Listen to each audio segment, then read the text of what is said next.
Hello friends, how are you? I hope you all are doing really great. तो हम लोग continue कर रहे हैं सर अपनी डिस्कशन के साथ कॉस्ट अकाउंटिंग स्टैंडर्ड्स के ऊपर, और हम लोगों ने कॉस्ट अकाउंटिंग स्टैंडर्ड 5 तक कंप्लीट कर लिया था। Now we are moving on to cost accounting standard 6, जो कि बहुत ही आसान है sir. Cost accounting standard on material cost. Sir material costing का तो हम लोग पूरा के पूरा चैप्टर पढ़ चुके हैं सर। अब इसमें क्या करने वाला है सर?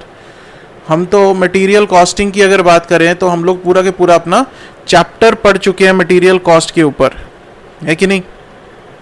चलो सर, बहुत आसान है। मटेरियल कॉस्ट के बारे में वो क्या कुछ बोलता है देखते हैं। Cost accounting standard 6 on material cost. तो कॉस्ट अकाउंटिंग स्टैंडर्ड 6 में सर अगर मटेरियल कॉस्ट की बात करें अगर हम लोग बात करें मटेरियल कॉस्ट की, तो हमारे पास मटेरियल कॉस्ट दो तरह की हो सकती है। कौन कौन सी? एक हमारे पास हो सकती है डायरेक्ट कॉस्ट, ठीक है जी, और एक हो सकती है इनडायरेक्ट कॉस्ट। समझ में आया? तो कॉस्ट अकाउंटिंग 6 जो है, कॉस्ट अकाउंटिंग स्टैंडर्ड 6 जो है, उसमें दोनों कॉस्ट को इंक्लूड करता है, चाहे वो डायरेक्ट कॉस्ट है चाहे वो इनडायरेक्ट कॉस्ट है, ठीक है। तो वो कहता है सभी चीजों को इसमें इंक्लूड करेंगे। तो मटेरियल में क्या कुछ आया सर? मटेरियल में रॉ मटेरियल भी आया, राइट। कोई सेमी फिनिश्ड गुड है आपका, वो भी आएगा,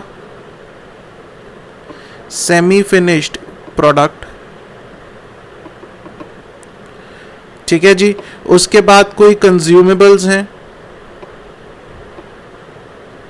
तो वो भी आ जाएंगे, कोई स्पेयर पार्ट्स हैं, and other indirect material, other indirect material. तो इसमें बेसिकली सारा कुछ आ जाएगा सर, कुछ भी ले लो, raw material, semi finished, finished goods को छोड़कर, ठीक है। क्योंकि फिनिश्ड गुड्स क्या है, वो मटेरियल कॉस्ट नहीं है सर अपनी, ठीक है ना। मटेरियल कॉस्ट की बात करें तो रॉ मटेरियल भी आएगा, finished goods semi finished goods भी आएंगे, कंज्यूमेबल्स भी आएंगे, स्पेयर्स भी आएंगे, अदर इनडायरेक्ट मटेरियल भी आएगा, ठीक है। तो मटेरियल, सबसे पहले मटेरियल की डेफिनेशन में वो कहता है डायरेक्ट मटेरियल और इनडायरेक्ट मटेरियल दोनों चीजों को इंक्लूड करना है, ठीक। अब कॉस्ट अकाउंटिंग 6 क्यों दिया गया? वो कहता है दो तीन चीजें इसमें मटेरियल कॉस्ट से रिलेटेड आपको बेसिकली 3 चीजें यहां पर करनी है, ठीक है। मटेरियल कॉस्ट से रिलेटेड आपको यहां पर 3 चीजें जो हैं वो करनी है। कौन कौन सी चीजें सर? मटेरियल कॉस्ट से रिलेटेड क्या हो सकता है? एक तो वैल्यूएशन ऑफ रिसीट्स, कि जब हमने रॉ मटेरियल बाय किया तो वहां पर जो बाय करने की हमारी कॉस्ट है, जो वैल्यूएशन है, वो किस तरह से करेंगे, ठीक है। अब इसमें क्या कुछ आता है? अगर वैल्यूएशन ऑफ रिसीट्स की बात करें सर, इसमें हम लोग लेते हैं परचेज प्राइस, ठीक है, प्लस सबसे पहले चलो प्लस कर लेते हैं, plus any taxes and duties for which the ITC is not available. This is very important, you should keep in mind, right? Taxes and duties plus other charges, कोई भी other charges जो इससे related है, जैसे कि transit insurance होगी sir, जो directly purchase से रिलेटेड है, ठीक है, माइनस एनी डिस्काउंट्स, अगर कोई हमारे ट्रेड डिस्काउंट वगैरह मिलता है तो उसको हम लोग उसको माइनस कर देंगे। तो इस तरह से हम लोग अपनी वैल्यूएशन करते हैं, किसकी? रिसीट्स की या परचेज की, जिसको हम लोग बोलते हैं, ठीक। उसके बाद क्या आया? उसके बाद हमारे पास आया वैल्यूएशन ऑफ इशू, कि हम लोग जब मटेरियल इशू कर रहे हैं सर, उसकी वैल्यूएशन, कि कौन सा मटेरियल हम लोग इशू कर रहे हैं, क्या कर रहे हैं सर, उसकी वैल्यूएशन किस तरह से की जाती है। क्या हमने मटेरियल कॉस्टिंग के चैप्टर में पढ़ा? बिल्कुल पढ़ा सर। उसमें हम लोगों ने मेथड्स पढ़े हैं। कौन से? बेसिकली 3 इंपॉर्टेंट मेथड्स हैं। कौन कौन सा? फीफो मेथड, लीफो मेथड, या फिर वेटेड एवरेज मेथड, ठीक है। तो ये 3 मेथड से हम लोग ये वैल्यूएशन किसकी कर सकते हैं? जो हम लोग रॉ मटेरियल या कोई भी इनडायरेक्ट मटेरियल है, चाहे वो डायरेक्ट मटेरियल है, इनडायरेक्ट मटेरियल है, उसको जब हम लोग इशू करते हैं फॉर प्रोडक्शन, और एंड में हमारे पास क्लोजिंग स्टॉक की वैल्यू क्या बचती है, ये सब चीज़ों को हम लोग 3 मेथड से कर सकते हैं, first in first out, last in first out and weighted average method. ठीक है, तीसरी चीज जो कहता है वो क्या, एलोकेशन और अपोर्शनमेंट, एलोकेशन और apportionment of material cost, of material cost. ठीक है, एलोकेशन और अपोर्शनमेंट में क्या होगा सर, मैंने पहले बताया अभी आप लोगों को क्या कि मटेरियल, जब कॉस्ट अकाउंटिंग स्टैंडर्ड 6 की बात करते हैं तो वहां पर हम लोग डायरेक्ट और इनडायरेक्ट मटेरियल दोनों लेते हैं। ठीक है, तो हम लोग उसी हिसाब से बात करेंगे डायरेक्ट मटेरियल और indirect material. Right, direct material तो क्या है, it is directly identified in the 1 unit of finished product, so it is a allocated cost. ये ऑलरेडी एलोकेटेड है सर कॉस्ट, क्योंकि this is identified in the 1 unit of the finished product. अब ये जो indirect cost है इसको हम लोग अपोर्शन करेंगे on reasonable basis, apportionment on reasonable basis. ठीक है जी, तो ये बेसिक ऑब्जेक्टिव है कॉस्ट अकाउंटिंग स्टैंडर्ड 6 का, कि इसके लिए दिया गया कि इन चीज़ों में यूनिफॉर्मिटी लेकर आनी है, कि रिसीट्स की वैल्यूएशन है तो किस तरह से करनी है, क्या कुछ उसमें ऐड होना चाहिए, क्या कुछ उसमें माइनस होना चाहिए, क्या चीज़ें लेनी है क्या नहीं लेनी, उन चीज़ों को स्टैंडर्डाइज करने के लिए, उन चीज़ों के बारे में प्रिंसिपल्स डिफाइन करने के लिए ये चीज़ें दी गई हैं। उसके बाद वैल्यूएशन ऑफ इशू किस तरह से करनी है, हमारे पास कौन कौन से मेथड्स हैं, कौन सी सिचुएशन में कौन सा मेथड अप्लाई करना है, किस तरह से करना है, वो सब चीज़ें कॉस्ट अकाउंटिंग स्टैंडर्ड 6 हमें बताता है। ठीक है, उसके बाद एलोकेशन और अपोर्शनमेंट ऑफ मटेरियल कॉस्ट की, डायरेक्ट मटेरियल है तो वो एलोकेटेड है, किस तरह से उसको शो करना है, कॉस्ट शीट में किस तरह से मटेरियल कॉस्ट को शो करना है, डायरेक्ट मटेरियल कंज्यूम को किस तरह से शो करना है, अपोर्शनमेंट करनी है ऑन द रीजनेबल बेसिस तो किस तरह से करना है। This all is the basic objective of cost accounting standard 6। ठीक है जी, चलो क्या बोलता है, the standard deals with the principles and the methods of determining the material cost. Material for the purpose of this standard includes raw material, process material, additives, manufactured or bought out components, sub assemblies, accessories, semi finished goods, consumables, spares and other indirect material। तो direct material भी है और indirect material भी included है इसमें। This standard does not deal with packing material as a separate standard is being issued on the subject। This is important, इस material cost में packing material की कॉस्ट को हम लोग इंक्लूड नहीं करते। ठीक है, यहां पर लिख लेते हैं हम लोग, यहां पर साइड पर स्पेसिफिकली लिख लेते हैं इसको, packing material cost is not included, packing material cost is not included. ठीक है जी, तो इसको स्पेसिफिकली हम लोगों ने ऐड कर लिया। This standard deals with the principles and methods of classification, measurement and assignment of material cost for determining the cost of product। 3 चीजें इंपॉर्टेंट है, valuation of receipt of material, valuation of issue of material, right, and assignment of the material cost to the cost object। assignment से मतलब है allocation and apportionment। ठीक है, तो इसको हम लोग लिख सकते हैं क्या, allocation and apportionment। क्लियर? ठीक है जी, The objective of this standard is to bring uniformity and consistency in the principles and methods of determining the material cost with reasonable accuracy, right? The standard should be applied to the cost statements which require classification, measurement, assignment, presentation and disclosure of material cost, including those requiring the attestation scope। सब में almost same है। अब definitions की बात करें तो sir काफ़ी कुछ इसमें हम लोग ऑलरेडी पढ़ चुके हैं, जैसे कि abnormal cost है सर, क्या है, सीधा किस में चली जाएगी, पता ही है sir, abnormal cost costing profit and loss में चली जाएगी, एडमिनिस्ट्रेटिव ओवरहेड सब कुछ पढ़ चुके हैं। डिफेक्टिव्स क्या है, वो मटेरियल जो हम लोगों ने बनाया लेकिन not up to the standard, उसको रीवर्क कर सकते हैं, एक्स्ट्रा कॉस्ट खर्चा करके उस पर उसको ठीक कर सकते हैं, या फिर उसको रिजेक्ट कर सकते हैं कि नहीं यूज होगा सर। ठीक है, मटेरियल कॉस्ट डायरेक्ट इनडायरेक्ट है, वो हमें पता है सर, कोई दिक्कत नहीं है। स्क्रैप क्या है, स्क्रैप इज एनीथिंग कि हम लोगों ने उसको वो खराब हो गई चीज, स्क्रैप हो गई कि वो यूजेबल नहीं है बिल्कुल भी, राइट।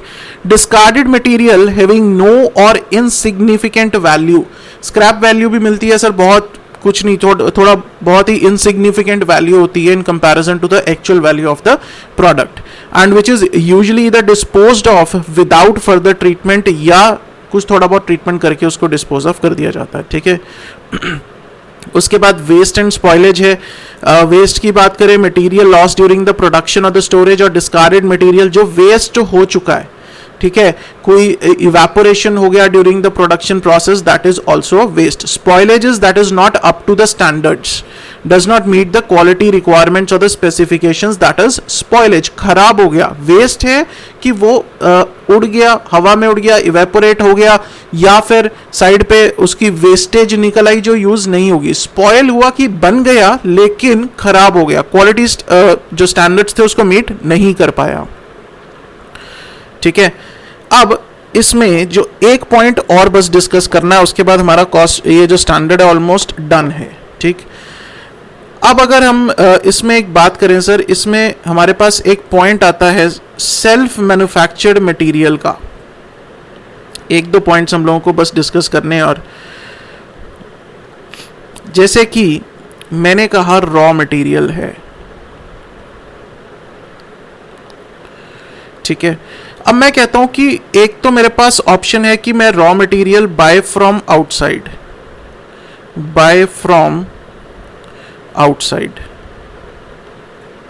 ठीक है। मेरे पास दूसरी ऑप्शन आती है सर, मैं सेल्फ मैन्युफैक्चर करूं उस रॉ मटेरियल को, उस रॉ मटेरियल को भी मैं अपनी फैक्ट्री में ही मैन्युफैक्चर करूं। तो सर इस केस में अब रॉ मटेरियल की जो कॉस्ट है वो किस तरह से आइडेंटिफाई की जाएगी? अगर तो हम लोग बाहर से बाय करते हैं सर, बहुत ही सिंपल है, फिर तो हम लोग ये ले ही लेते हैं क्या, purchase price plus taxes, right, plus insurance plus other charges minus discount, तो ये सब चीज़ों से हमारी जो है वो परचेज प्राइस निकल आती है। ठीक है ना, ये हमारे पास अगर बाहर से बाय करेंगे तो उस सप्लायर का इनवॉइस आएगा, उस इनवॉइस से हमें ये सारी की सारी फिगर्स जो हैं वो आराम से मिल सकती हैं, वहाँ से हमें पता चल जाता है, हम लोग परचेज प्राइस उसकी निकाल लेते हैं सर, कोई दिक्कत। ठीक है जी, अब इन केस हम लोग सेल्फ मैन्युफैक्चर करते हैं तो उस केस में क्या होगा? अगर हम लोग इसे सेल्फ मैन्युफैक्चर करते हैं तब क्या होगा, तब इसकी कॉस्ट कैसे आइडेंटिफाई होगी? सर इस रॉ मटेरियल को बनाने के लिए कितना उसमें डायरेक्ट मटेरियल की कॉस्ट लगी, इस रॉ मटेरियल को बनाने के लिए। सपोज करो कि जैसे मैंने पीछे भी एग्जांपल लिया था किसी CES में कि मैंने एक टी शर्ट बनानी है, तो मैं उसके लिए जो कपड़ा रॉ मटेरियल है वो मैं अपनी फैक्ट्री में ही मैन्युफैक्चर करता हूँ। तो वो जो कपड़ा कैप्टिव कंजम्पशन में हम लोगों ने किया था, तो वो जो कपड़ा मैं मैन्युफैक्चर कर रहा हूँ अंदर, ठीक है, वो जो कपड़ा मैं मैन्युफैक्चर कर रहा हूँ उसको क्या करूँगा, अब उस कपड़े की अगर मुझे कॉस्ट निकालनी हो, that is a raw material for the T shirt department, उसकी अगर मुझे अब कॉस्ट निकालनी हो तो किस तरह से निकालूंगा कि उसको बनाने के लिए कितना मटेरियल की कॉस्ट लगी, कितना उसमें लेबर की कॉस्ट लगी, ठीक है, प्लस कितने उसमें डायरेक्ट एक्सपेंसेस हुए, प्लस कितने उसमें ओवरहेड्स हुए। ठीक, तो इन सब चीज़ों को मिलाकर हमारी क्या बनती है, सेल्फ मैन्युफैक्चर्ड गुड्स की कॉस्ट। ठीक, तो इस तरह से आप लोग अगर रॉ मटेरियल सेल्फ मैन्युफैक्चर कर रहे हो तो उसकी कॉस्ट हम लोग इसमें इस तरह से निकाल सकते हैं। ठीक है जी, इसमें एक चीज़ आप लोगों को नोट करनी है, वो ये कि जैसे कि अगर आप लोगों ने बाहर से कुछ भी सामान मंगवाया तो उसमें अगर रास्ते में सामान पकड़ा गया तो detention and demurrage charges are not included ठीक है, इस केस में अगर मैं बात करूं, are not included in material cost. ठीक है, detention and demurrage charges are not included in the material cost. तो ये हम लोगों ने इसके ऊपर बात कर ली। अगर कोई प्योरली फाइनेंशियल एक्सपेंसेस हुए हैं तो उसके बारे में हम लोग कोई उसको कॉस्ट अकाउंटिंग रिकॉर्ड्स में हम लोग नहीं लेंगे। अगर कोई नॉर्मल लॉस है तो नॉर्मल लॉस को हम किस में एब्जॉर्ब करेंगे, the cost of the raw material में। ठीक है, अब ये एक पॉइंट है और स्पेयर्स वाला। सपोज करो कि मैंने एक मशीनरी खरीदी, ठीक है, उसके ऊपर खर्चा किया। अब उस मशीनरी के लिए, उस पर्टिकुलर मशीनरी के लिए एक स्पेयर मुझे बाय करना पड़ा।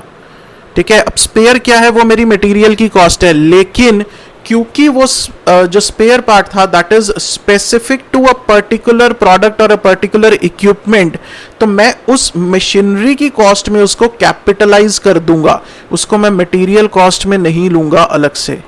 Right, so this is one important thing that you should know as a professional. You should know, exam में लिखना है नहीं लिखना that is a separate thing, लेकिन as a professional you should have this knowledge कि कल को आपके क्लाइंट के पास आए और उसके पास आपको स्पेयर्स का कोई एक्सपेंडिचर दिखे जो मटेरियल कॉस्ट में एडेड हो, तब आपको पता होना चाहिए कि spare if it is for a particular equipment it has to be capitalised in the cost of that particular equipment and it is not to be shown in the material cost.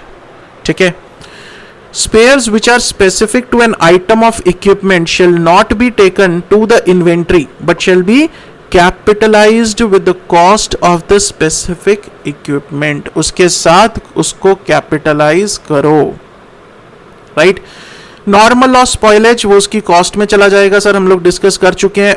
अगर कोई forex component है, the forex component अगर बाहर से आप लोगों ने import किया है कोई मटेरियल, तो कहता है कि उसको कन्वर्ट करो on the date of transaction, उसको अपनी करेंसी में कन्वर्ट करो on the date of transaction. Payment की या नहीं की, जिस दिन ट्रांजैक्शन आपकी हो गई, जिस दिन मटेरियल आया, ठीक है, उस दिन की डेट में आप उसको कन्वर्ट कर लोगे। ठीक, डेमरेज, सब्सिडी, ग्रांट, इंसेंटिव और एनी सच पेमेंट रिसीव्ड और receivable with respect to any material shall be reduced from the cost for ascertainment of the cost of cost object to which amounts are related. अगर उस particular material से related आपको कोई भी subsidy या grant मिलता है तो आप लोग उसे मटेरियल की कॉस्ट से लेस करोगे। ठीक है, उसके बाद प्रिंसिपल्स ऑफ वैल्यूएशन, सर हम लोग सारा कुछ ये जो मैंने आपको क्रक्स बता दिया है, उसका असाइनमेंट किस तरह से है मैंने आपको सारा के सारा क्रक्स बता दिया। ठीक है, डिस्क्लोजर्स पढ़ लो, क्या कुछ डिस्क्लोज करना आप लोगों ने, मटेरियल की कॉस्ट के पार्ट्स को डिस्क्लोज करना है, किस तरह से करना है, आपने किस बेसिस पे उसकी वैल्यूएशन की है वो आप लोगों ने डिस्क्लोज करना है। राइट, एबनॉर्मल कॉस्ट अगर कोई थी जो कॉस्टिंग P&L को लेके गए थे वो भी डिस्क्लोज करनी है, कोई स्पॉइलेज वेस्टेज है वो भी डिस्क्लोज करनी है। तो कॉस्ट से रिलेटेड सब कुछ हम लोगों को डिस्क्लोज करना है इसमें। ठीक है जी, तो इसके साथ सर हमारा कॉस्ट अकाउंटिंग स्टैंडर्ड 6 हुआ खत्म। तो ये चीजें आप लोग जरूर नोट कर लो इसमें। ठीक है, ये बेसिकली क्या है, अगर मैं इसको कोई नाम देना चाहूं तो सर कुछ नहीं, ये बेसिकली हमारे क्या है, ऑब्जेक्टिव्स हैं। Right, objectives of cost accounting standard 6। Right, तो इसके साथ हमारा कॉस्ट अकाउंटिंग स्टैंडर्ड 6 हुआ खत्म। अब नेक्स्ट लेक्चर में हम लोग क्या करेंगे, नेक्स्ट लेक्चर में will discuss on cost accounting standard 7। बहुत छोटी छोटी चीजें हैं जो हम लोग आराम से डिस्कस कर लेंगे। If you have any problem you can send me an email at ksjteaching@gmail.com। That's all for this lecture friends, thank you so much.